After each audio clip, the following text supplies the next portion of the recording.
Rirari igongona ria kuhurukia Dennis Mwangi, ndereba wa taxi uria wanyitirwo migwate kiumia kihituku, na thutha ucio mwiri wake ukioneka nyumba ya kuiga miri ya Naivasha.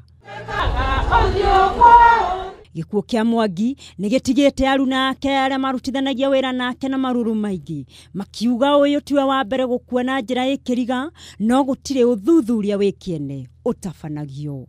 Atongoria aria marekinyetie mathiko-ini maya ni marokereire maabitha a borithi kuma ceceni ya Ruiru, makiuga ni magondereire wira-ini wao tondu ciiko cia uhaguku wa ugitiri mwena uyu ikoretwo ikiongerereka o ruoro rwa tema. Twe ta atongoria uhoro ucio ni tukuite no ritu na ni tugukinya makinya maria magire makuona ati itura ritu ni ratuika riagera guikarwo. Mwena-ini wake seneta wa guthukio Isaac Mwaura ndanatigwo na thutha hari kuonania maruru make, akiuga maabitha a borithi ni mekururirie hindi iria riboti yigie kura kwa Mwangi yahurirwo ceceni-ini ino, mĩario ĩrĩa iranyitirwo mbaru ni MCA wa Biashara Ward Elijah Njoroge. Ni kwenda akorwo he nondu wa protection oko ni uhoro wa car tracking na security nigetha andu kugikwa kwina danger mundu no communicate kuria ari. Polisi waibike sana ati mtoto wa miaka 26 years anaweza kuwa hijacked nchi hii